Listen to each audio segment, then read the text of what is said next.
हम सभी को पढ़ाया गया है कि चार्ल्स डार्विन ने theory of evolution by natural selection discover की थी। डार्विन का कहना था कि इस पृथ्वी पर नेचर खुद डिसाइड करता है कि कौन से जीव सर्वाइव करेंगे और कौन से नहीं करेंगे। अब ये तो मैंने बहुत ही कैजुअली एक लाइन में बताया कि थियरी ऑफ इवोल्यूशन है क्या, लेकिन इसके बारे में डीप में हम आगे बात करेंगे। लेकिन डार्विन के थियरी पर बात करने से पहले सबसे पहले ये जान लीजिए कि थियरी ऑफ इवोल्यूशन असल में डार्विन की थी ही नहीं। ह्यूमन हिस्ट्री की सबसे बड़ी साइंटिफिक रिवॉल्यूशन असल में कोई रिवॉल्यूशन था ही नहीं। वो तो ऐसा नॉलेज था जो श्रीमद् भगवत गीता, भगवत पुराण और विष्णु पुराण में पहले से मौजूद था। लेकिन फिर इन ग्रंथों का नॉलेज डार्विन के पास किसने पहुंचाया? उसने इस जानकारी को अपने नाम पर कैसे चिपकाया और कैसे दुनिया को, खासकर इंडियंस को कैसे बेवकूफ बनाया और कैसे रास्ते में आने वाले लोगों को उसने साइडलाइन किया। ये बहुत लंबी कहानी है और इसी कहानी को आज के इस वीडियो में हम डिस्कस करने वाले हैं।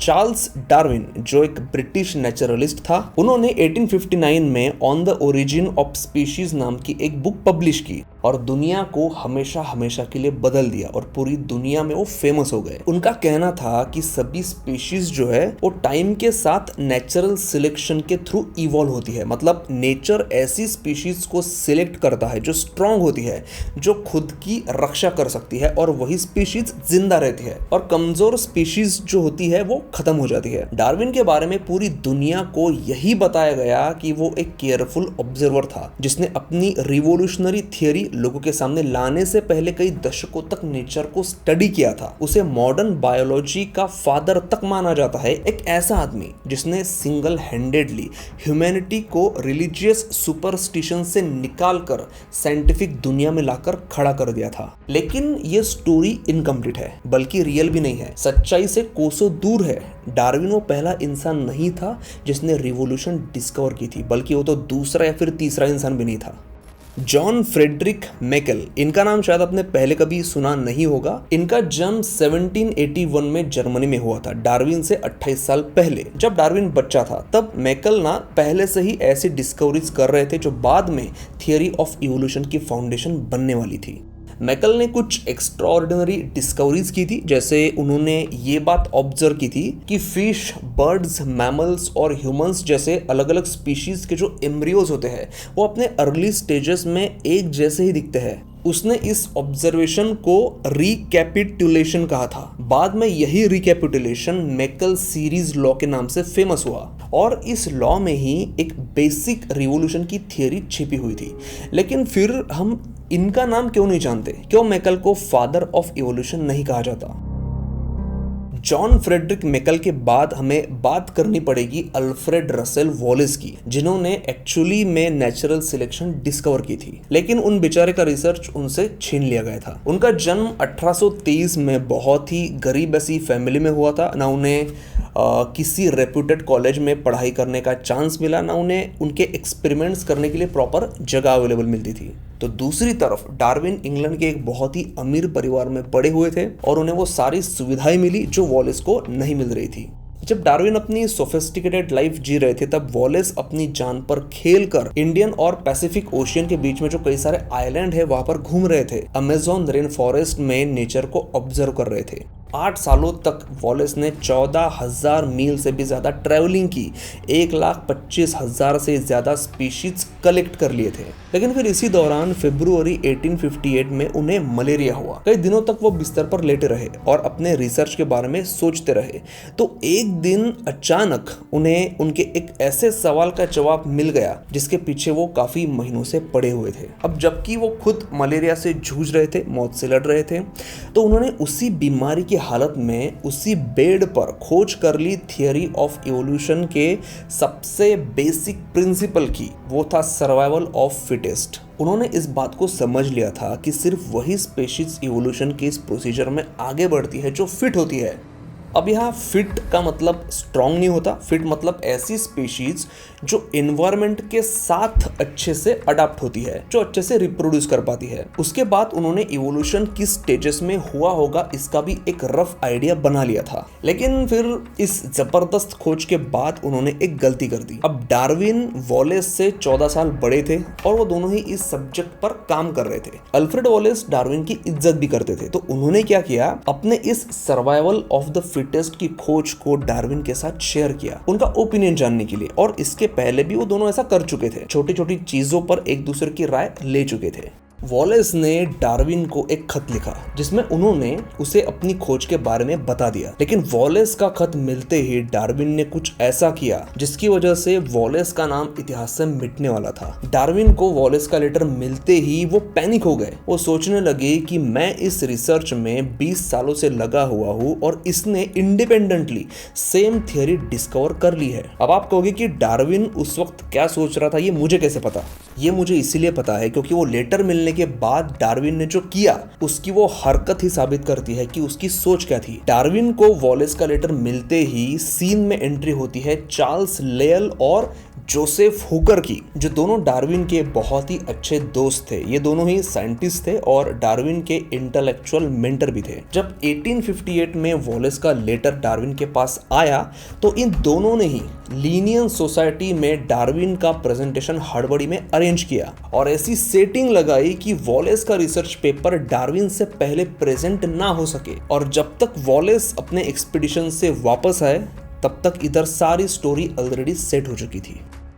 आखिरकार ना चाहते हुए भी 1 जुलाई 1858 को इसी लीनियन सोसाइटी में अल्फ्रेड वॉलेस को इवोल्यूशन के पेपर्स को चार्ल्स डार्विन के साथ जॉइंटली प्रेजेंट करना पड़ा, और इस खोज का श्रेय डार्विन को भी देना पड़ा। ये वही हिस्टोरिक मोमेंट था जब दुनिया ने पहली बार नेचुरल सिलेक्शन के बारे में ऑफिशियली सुना। मुझे मेरे रिसर्च में एक और बात पता चली कि इस खोज में डार्विन का कंट्रीब्यूशन भी बहुत ज्यादा है। ये बात साइंटिफिकल कम्युनिटी में एस्टेब्लिश करने में चार्ल्स लेयल और जोसेफ हुकर, इन दोनों ने डार्विन की बहुत मदद की। जैसे आज के समय में पीआर होता है, वैसा ही इन दोनों ने डार्विन के लिए पीआर का काम किया था, क्योंकि ये दोनों उस समय मेजर साइंटिफिक जर्नल्स के नैरेटिव को कंट्रोल करने की ताकत रखते थे, और इन दोनों ने अपना काम इतना अच्छे से किया कि आज डार्विन का नाम सबको पता है, लेकिन अल्फ्रेड रसेल वॉलेस कौन थे किसी को नहीं पता।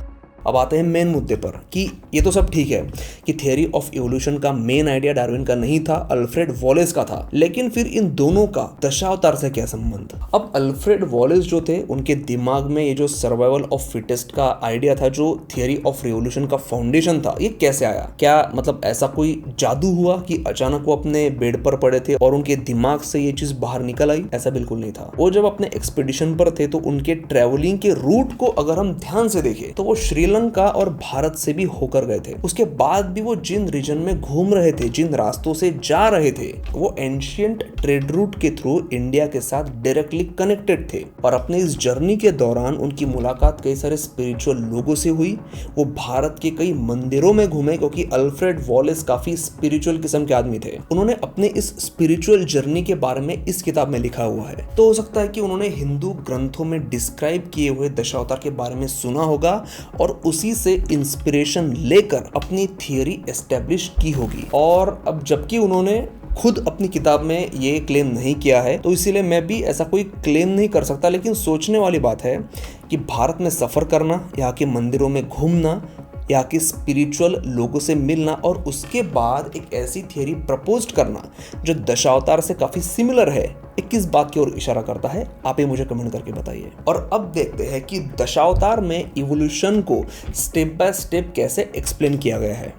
अब हजारों साल पहले जब डार्विन और अल्फ्रेड वॉलेस का जन्म भी नहीं हुआ था, तब इंडियन स्क्रिप्चर्स में इवोल्यूशन की कंप्लीट थ्योरी को ऑलरेडी डिकोड किया जा चुका था, और सिर्फ बायोलॉजिकल इवोल्यूशन नहीं बल्कि कॉन्शियस इवोल्यूशन को भी, और वो भी बहुत रिलेटेबल तरीके से, हर एक इंसान को समझ में आए इस तरीके से। और इसे ही कहा गया है दशावतार, भगवान विष्णु के 10 अवतार। पहला अवतार है मत्स्य अवतार यानी द फिश। अब लाइफ की शुरुआत कहाँ हुई थी? पानी में, और हर एक इवोल्यूशनरी बायोलॉजिस्ट इस बात से एग्री करता है। दूसरा अवतार है कछुए का। अब कछुआ पानी और जमीन दोनों में इक्वली कंफर्टेबल रह सकता है। मॉडर्न थियरी ऑफ इवोल्यूशन के अकॉर्डिंग फिश के बाद लाइफ डेवलप हुई थी एम्फीबियंस के फॉर्म में, लेकिन दशावतार में फिश के बाद जिक्र आता है टर्टल का। और अब यहाँ पर इंटरेस्टिंग बात यह है कि टर्टल बायोलॉजिकली एम्फीबियन नहीं है, तो अक्सर ये बात पॉइंट आउट की जाती है कि फिर कैसे थियरी ऑफ इवोल्यूशन दशावतार के साथ पैरेलल है। तो देखिए, एम्फीबियंस का लिटरली मीनिंग होता है ऐसा जीव जो पानी और ज़मीन पर एक साथ रह सकता है। अब एम्फीबियंस के कुछ बायोलॉजिकल भी कैरेक्टरिस्टिक्स होते हैं, हम उतना डीप नहीं जाएंगे। और दशावतार में कछुए का अवतार उस इवोल्यूशनरी ट्रांजिशन को रिप्रेजेंट करता है जब लाइफ पानी से ज़मीन पर मूव हुई थी। हमें बस इतना ही समझना है कि एंशिएंट इंडियन टेक्स्ट इस कछुए के अवतार को एक्वेटिक और टेरेस्ट्रियल एग्जिस्टेंस के बीच ब्रिज के रूप में डिस्क्राइब करता है। हमें कुछ चीज़ें यहाँ पर सिंबोलिज्म के रूप में भी देखनी होगी। ये जरूरी नहीं कि आज के साइंस ने जो डेफिनेशन सेट की है उसमें ये सिंबोलिज्म पूरी तरह से फिट बैठेगा। तीसरा अवतार है वराह अवतार, एक fully terrestrial mammal, intellectual, powerful, land life के लिए परफेक्टली अडॉप्टेड। ये मैमलियन स्टेज ऑफ इवोल्यूशन को रिप्रेजेंट करता है जब लाइफ ने कंप्लीटली जमीन को अडॉप्ट कर लिया था। चौथा अवतार है नरसिम्हा अवतार, हाफ मैन हाफ लायन। अब ये अवतार एनिमल और ह्यूमन कॉन्शियसनेस के बीच के ट्रांजिशनल फेज को रिप्रेजेंट करता है, ना तो पूरा एनिमल ना तो पूरा ह्यूमन। जैसा मैंने आपको स्टार्टिंग में कहा था कि दशावतार के रूप में सिर्फ बायोलॉजिकल इवोल्यूशन की बात नहीं की गई है, बल्कि कॉन्शियस इवोल्यूशन को भी बहुत ही रिलेटेबल तरीके से बताया गया है। अब यहाँ इंटरेस्टिंग बात यह है कि डार्विन के पास इस ट्रांजिशनल फेज का कोई जवाब नहीं था, तो उसने इस फेज को मिसिंग लिंक कहा था, लेकिन दशावतार में इस मिसिंग लिंक का जवाब मौजूद है। पांचवा अवतार है वामन अवतार, इवोल्यूशन की फेज में धरती का सबसे पहला मनुष्य। अब यह अवतार एक बौने इंसान के रूप में दिखाया गया है क्योंकि ये अर्ली होमिनाइड्स को रिप्रेजेंट करता है, हमारे प्रिमिटिव ह्यूमन एंसेस्टर्स जो मॉडर्न ह्यूमन से स्मॉलर और लेस डेवलप्ड थे। छठवां अवतार है परशुराम जी का, man with the x, the technological man. अब टेक्नोलॉजी मतलब मोबाइल कंप्यूटर वो वाली टेक्नोलॉजी नहीं, ऐसा पहला ह्यूमन जिसने टूल्स और वेपन्स को सिस्टमैटिकली यूज करना सीख लिया था। उनका अवतार स्टोन एज को रिप्रेजेंट करता है। सातवां अवतार है प्रभु श्री राम का, द आइडियल मैन, जो रिप्रेजेंट करता है सिविलाइज्ड ह्यूमन सोसाइटी को, जिस सोसाइटी में मॉरल कोड्स, किंगडम और प्रॉपर जस्टिस सिस्टम मौजूद थी। आठवां अवतार है श्री कृष्ण का, the divine politician, advanced human society जिसमें भगवान श्री कृष्ण ह्यूमन इंटेलेक्चुअल और सोशल डेवलपमेंट के पीक को रिप्रेजेंट करते हैं। अब इस दशावतार में नौवां अवतार बताया गया है भगवान बुद्ध का, द एनलाइटेंड वन। देखिए, अब मैं किसी कंट्रोवर्सी में नहीं जाना चाहता और आप भी मत जाइए। मैं सिर्फ यहाँ आपको भगवत पुराण, गरुड़ पुराण, लिंग पुराण, पद्म पुराण में जो हजारों साल पहले लिखा गया है वही बता रहा हूँ। हम आज के इंसान क्या सोचते हैं वो थोड़ी देर के लिए हम साइड में रखते हैं। इस दशावतार में बुद्ध कॉन्शियसनेस का इवोल्यूशन रिप्रेजेंट करते हैं। ये अवतार दिखाता है कि फिजिकल इवोल्यूशन तो बस शुरुआत है, हायर कॉन्शियसनेस का जागना ही रियल इवोल्यूशन है। 10वां अवतार है कल्कि का, जो फ्यूचर में आने वाला है, मतलब इवोल्यूशन की ऐसी फेज जो आना भी बाकी है, जो तब आएगी जब ये कलयुग खत्म हो जाएगा। मतलब आज भी ये डार्विन के थियरी में एक मिसिंग लिंक है जिसका जवाब वो आखिर तक नहीं दे पाए। तो वही दूसरी तरफ हमारे एंशिएंट स्क्रिप्चर्स में इवोल्यूशन का पूरा आर्क बताया गया है। लेकिन दशावतार वो अकेली जगह नहीं है जहां पर एंशिएंट इंडियन विजडम ने मॉडर्न इवोल्यूशनरी थिंकिंग को डिस्क्राइब किया था। फिलोसोफर कनाद ने भी बताया था कि रियलिटी जो है वो एक्चुअली एटम्स से बनी है जो आपस में जुड़ते हैं और अलग होते रहते हैं, और इन्हीं से सारी मैटर की फॉर्म्स बनती है और खत्म होती है। उन्होंने ये भी कहा था कि ब्रह्मांड में होने वाला हर चेंज नेचुरल लॉ के अकॉर्डिंग ही होता है। ये उनका एक ऐसा पॉइंट ऑफ व्यू था जो वेस्टर्न वर्ल्ड में किसी को 17th सेंचुरी तक भी नहीं आया था। कनाद ने यह समझ लिया था कि यह फिजिकल वर्ल्ड हमेशा कॉन्स्टेंट फ्लक्स में है, हर समय फॉर्म्स बनती है और मिटती रहती है, यानी इवोल्यूशन सिर्फ लाइफ में नहीं बल्कि एटॉमिक लेवल पर भी चलता रहता है। लेकिन अगर प्राचीन भारत में इतनी एडवांस सोच थी तो पूरी दुनिया में इसके बारे में क्यों नहीं पता चला? हमें डार्विन का इंतजार क्यों करना पड़ा और आज मुझे ये वीडियो बनाने की जरूरत क्यों पड़ रही है? इसके लिए जिम्मेदार है हिस्ट्री का एक बहुत बड़ा कल्चरल क्राइम, ब्रिटिश राज के टाइम पर हुई हमारे ज्ञान की सिस्टमैटिक सप्रेशन। जब ब्रिटिशर्स ने इंडिया में अपनी एजुकेशन सिस्टम शुरू की तो उनके दो मेन गोल थे। पहला, ऐसे इंग्लिश लर्निंग क्लर्क्स तैयार किए जाए जो उनकी एडमिनिस्ट्रेशन चला सके। और उनका दूसरा गोल था भारतीयों का अपने ही नॉलेज और ट्रेडिशंस पर से कॉन्फिडेंस खत्म करना। लॉर्ड मैकॉले ने 1835 में साफ साफ कहा था कि हमें एक ऐसी क्लास बनानी है जो खून और रंग से तो इंडियन हो, लेकिन टेस्ट, ओपिनियंस, वर्ल्ड और इंटेलेक्चुअलिटी में पूरी तरह से इंग्लिश हो। उसके प्लान के अकॉर्डिंग इंडियन स्कूल्स में बच्चों को ये सिखाया जाने लगा कि उनके अपने ग्रंथ बस प्रिमिटिव माइथोलॉजी है और वेस्टर्न साइंटिस्ट ने जो भी कहा है वही असली एडवांस साइंस है। मतलब सोचिए कि वही कल्चर जिसने दुनिया को जीरो दिया, डेसिमल मैथमेटिक्स, सर्जिकल टेक्निक्स दी, एस्ट्रोनॉमिकल कैलकुलेशन सिखाई, उसी कल्चर के बच्चों के दिमाग में ये बात डाल दी गई कि वो तो पैदा ही सिर्फ गुलामी करने के लिए हुए हैं। दूसरा काम अंग्रेजों ने ये किया कि उन्होंने भारतीयों के दिमाग में आर्यन इन्वेजन थियरी भी घुसेड़ दी। मतलब ये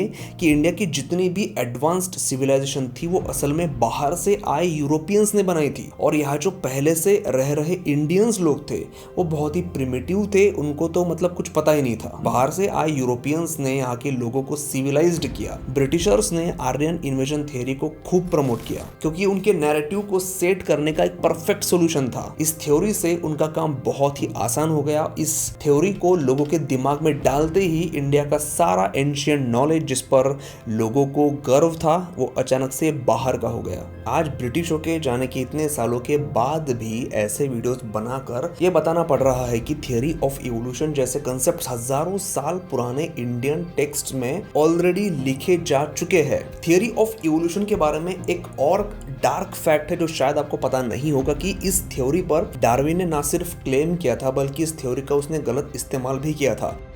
डार्विन बहुत रेसिस्ट था। उसने अपनी किताब द डिसेंट ऑफ मैन में लिखा था कि आने वाले समय में दुनिया में सिविलाइज्ड रेसेस जो है वो इंफीरियर रेसेस को खत्म कर देगी, उन्हें रिप्लेस कर देगी। डार्विन का मानना था कि यूरोपियन लोग ज्यादा सिविलाइज्ड रेस के हैं और इवोल्यूशनरी सुपेरियर है, और उसके थ्योरी के अकॉर्डिंग वो बहुत जल्द ही ब्लैक लोगों को रिप्लेस कर देंगे। मतलब उसके थ्योरी ऑफ इवोल्यूशन के अकॉर्डिंग कॉलोनियलिज्म जो था वो एक्सप्लॉयटेशन नहीं था बल्कि नेचुरल सिलेक्शन का हिस्सा था, जहां superior European race naturally inferior race पर जीत हासिल कर रही थी। मतलब डार्विन का ये जो इवोल्यूशन का आइडिया था सिर्फ साइंस नहीं था बल्कि ये एक तरह का कल्चरल वेपन बन गया था। जब डार्विन ने अपनी थ्योरी ऑफ इवोल्यूशन दी तो उसने कहा था कि नेचर एक वॉर जोन है जहां सिर्फ स्ट्रॉन्गेस्ट स्पीशीज जिंदा रहती है और कमजोर खत्म हो जाते हैं, यानी जिंदगी बस एक कंपटीशन है। लेकिन ऑल्फ्रेड रसेल वॉलेस जो थे उनकी सोच ज्यादा गहरी थी। उनका मानना था कि इवोल्यूशन जो है वो सिर्फ कंपटीशन से नहीं चलता बल्कि इसके पीछे कोई हायर इंटेलिजेंस, कोई स्पिरिचुअल पावर भी काम करती है। उन्होंने कहा कि प्रकृति में सिर्फ लड़ाई नहीं होती बल्कि कोऑपरेशन यानी मिलजुल कर जीने की भावना भी उतनी ही जरूरी है। उदाहरण के तौर पर पेड़, पक्षी, कीड़े मकोड़े ये एक दूसरे पर डिपेंडेंट होते हैं। वॉलेस के हिसाब से यही कोऑपरेशन असली इवोल्यूशन है और यही thought Indian understanding of evolution के साथ परफेक्टली मैच होता है, जो हमेशा से कहता आया है कि इवोल्यूशन एक हार्मोनियस प्रोसेस है जो कॉस्मिक इंटेलिजेंस से गाइड होती है। अब अगली बार अगर कोई तुमसे कहे कि डार्विन ने इवोल्यूशन डिस्कवर किया था तो तुम कॉन्फिडेंटली कह सकते हो कि डार्विन ने बस उस एंशिएंट विजडम का एक छोटा सा टुकड़ा रीडिस्कवर किया था जो भारत